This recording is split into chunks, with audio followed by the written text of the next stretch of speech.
पड़ता ही है, चाहे वो पौधा खुद डेवलप करे या बाहर से दे। तो जब भी पौधा स्ट्रेस कंडीशन में हो तो हम प्लांट न्यूट्रिशन को अगर हम देते हैं, उसमें पौधे को क्या होता है, बोलते हैं ना एकदम जैसे इंसान को हमारा तबीयत खराब है, टॉनिक दे दिए थोड़ा अच्छा लगे, तक खाने पीने में रुचि है, तो सेम चीज पौधे को प्लांट न्यूट्रिशन देना मतलब उसके फूड न्यूट्रिशन अपटेक को बढ़ाना, उसको डिजीज रेजिस्टेंस से बढ़ा मतलब रेजिस्टेंट डेवलप करना, है ना। उसकी जो लाइफ साइकिल है ना, जो उसके बोलते हैं ना लोग जो पढ़े हो मतलब साइंस पढ़े हो, क्रेब्स साइकिल, डार्क रिएक्शन जो प्लांट के अंदर होता है, माइटोकॉन्ड्रिया है ना, उस फोटोसिंथेसिस, ये सारा जो क्रिया होता है पौधे के अंदर, वो मतलब उसमें पौधे को जो मतलब उस चीज को बढ़ाता है कौन, प्लांट न्यूट्रिशन। क्या चीज उसमें, एमिनो एसिड, है ना। तो उसके बिना पौधा का ग्रोथ और लाइफ साइकिल कंप्लीट नहीं हो सकता, लेकिन पीजीआर के बिना हो सकता। तो ये चीज एकदम अच्छे से याद रखना, ठीक है। अब हम बात करेंगे कि प्लांट न्यूट्रिशन हम पौधे को सबसे ज्यादा कब जरूरत पड़ता है, स्ट्रेस कंडीशन में, है ना। इसके बाद से अपन एग्जाम भी लिया करेंगे, तुम लोग को पूछेंगे, है ना। बाकी नेक्स्ट ट्रेनिंग से हम लोग पूछेंगे कि स्ट्रेस क्या है, एबायोटिक स्ट्रेस क्या है, बायोटिक स्ट्रेस क्या है। तो स्ट्रेस हमारे पास स्ट्रेस कितने मतलब पौधे को स्ट्रेस कितने प्रकार से मिलता है, दो। उसमें एक है बायोटिक स्ट्रेस, एक है एबायोटिक स्ट्रेस। अब बायोटिक और एबायोटिक का मतलब कि हिंदी में बोलते हैं जैविक और अजैविक। बायोटिक मतलब जैविक, एबायोटिक मतलब अजैविक, है ना, हिंदी में उसको बोलते हैं।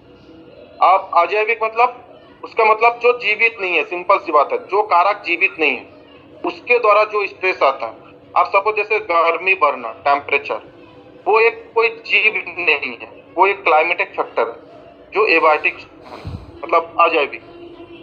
ड्रॉट जो सूखा पड़ना, है ना,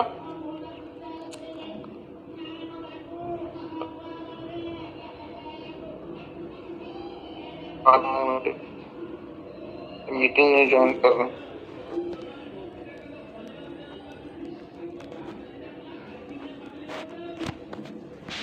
ठीक है, तो अब क्या होता है एबायोटिक में क्या क्या, टेम्परेचर है ना, उसके बाद सूखा पड़ना, एक्सट्रीम रेनफॉल जब पानी ज्यादा गिरता है ना। जैसे अभी तुम लोग देखे होंगे कई एरिया में टमाटर के खेत में पानी या दूसरे फसल भी पानी ज्यादा होने की वजह से पौधा हमारा वाटर लॉगिंग कंडीशन मतलब पीला पीला पड़ के मरने लग रहा है पौधा। ये सब लोगों ने तुम लोगों ने देखे अपने अपने एरिया में, है ना। तो वो भी एक स्ट्रेस है पौधे में, है ना। अब हमारे कहने का मतलब है ये एबायोटिक स्ट्रेस है। इसका मतलब ये नहीं कि जब एकदम खेत में पानी लबालब भरा हुआ है, जैसे फोटो में आपको दिख रहा है कि पानी एकदम बीच में जमा हुआ है, वैसे जहां पानी जमा हुआ धान के खेत छोड़ के बाकी सारा फसल क्या होता है, नष्ट हो जाता है। लेकिन प्लांट न्यूट्रिशन हमारा अमीनो एसिड कितना स्ट्रेंथ देता है, मान लो एक ऑप्टिमम टाइप से जो मतलब पानी है, मतलब बहुत ज्यादा पानी नहीं भरा है, लेकिन पानी मतलब जो बोलते हैं हमारा कि खेत पूरा नमी से भरा हुआ है, मतलब नमी मतलब ज्यादा, जितना जरूरत है उससे ज्यादा, है ना।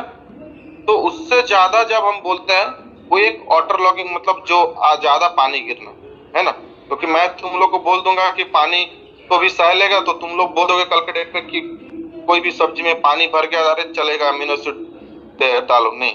मतलब क्या होता है, जहां एकदम कीचड़ जैसा पानी बना रहता है हमेशा, उस कंडीशन में भी पौधे को सपोर्ट देता है। लेकिन एकदम पानी भरा हुआ 3 दिन 4 दिन वहां जमा है, तो उसमें पौधा का खराब होना एकदम फिक्स है। साथ में जैसे हम लोग बोलते हैं कभी कि ठंड के दिन में अभी आने वाला है, ठंड बहुत पड़ता है, पौधे का ग्रोथ रुक जाता है, क्योंकि वो उतने ठंड में ज्यादा न्यूट्रिएंट अपटेक नहीं कर पाता। तो ये सारे जो अजैविक एबायोटिक स्ट्रेस है, इस कंडीशन में पौधे को क्या जरूरत होता है, अमीनो एसिड। तो पौधा खुद जितना डेवलप करता है उसको सफिशिएंट नहीं होता, उसको एक्स्ट्रा जरूरत पड़ता है अमीनो एसिड। तो वो हम किससे देंगे, हमारे प्लांट न्यूट्रिशन। सेम बायोटिक मतलब होता है जैविक, जो जीवित है। अब बायोटिक मतलब जैसे हमारा कोई भी इंसेक्ट हो गया, है ना, अब वो व्हाइट फ्लाई हो, माइट हो, जो भी सकिंग पेस्ट है, जो भी इंसेक्ट, जैसे सपोज क्या होता है कोई पत्ती, एक पूरा अच्छा पत्ती जितना भोजन बनाएगा, उस पत्ती को अगर आधा खा जाएगा तो वो ऑब्वियसली फूड मटेरियल कम बनाएगा, है ना। फूड मटेरियल कम बनाएगा पौधा, तो खाना मतलब प्रकाश संश्लेषण कम होगा, तो खाना कम होगा, तो पौधे का ग्रोथ भी कम होगा। सेम ऐसे जो पौधा हमारा सकिंग पेस्ट रस सक करता है, उसमें वायरस फैला देता है ना। तो इससे क्या होता है कि उसको स्ट्रेस आता है पौधे को, है ना। तो ये सारे जो बायोटिक एबायोटिक स्ट्रेस है, इस बायोटिक एंड एबायोटिक, अच्छा इसके साथ साथ इंसेक्ट के साथ साथ बीमारी भी, मतलब कीट के साथ साथ बीमारी, जैसे हमारा कोई भी बीमारी फैलता है तो वो बीमारी फैलने से भी पौधे में एक क्या होता है, स्ट्रेस डेवलप होता है। क्यों? क्योंकि उसके पत्ती का डिजीज भर जाता है बीमारी, तो वो उसका फोटोसिंथेसिस कम हो जाता है, उसका सारा रिएक्शन कम हो जाता है, जिसकी वजह से उसको क्या होता है, स्ट्रेस फील होता है ना।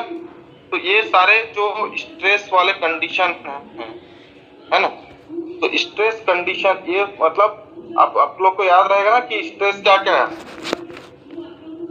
ना,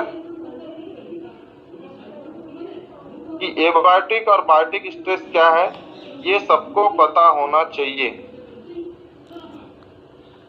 ठीक है। और इसमें किसी को कुछ डाउट है, पूछना है बायोटिक और एबायोटिक स्ट्रेस में, क्योंकि मैं एक एक पॉइंट कर करके आगे बढ़ना चाहता हूँ। सबको मेरा आवाज आ रहा है? अजय, अतुल, आवाज आ रहा है? जी सर, आ रहा है सर। Yes sir. आवाज आ रहा है? ओके, ठीक है। तो किसी को पूछना है स्ट्रेस के बारे में? स्ट्रेस के बारे में नहीं पूछना है जी, मेरे को एक क्वेश्चन पूछना है। ये जो एमिनो एसिड है, हम उसको प्लांट न्यूट्रिशन बोलेंगे। प्लांट न्यूट्रिशन क्यों बोलेंगे? क्योंकि न्यूट्रिशन तो गछ के लिए जो जितना खाना वो खाता है, उपादान है, वो उपादान तो वो लेता है, उसको खींच के लाके मिट्टी से एमिनो एसिड गछ को और पौधा को बढ़ाता है।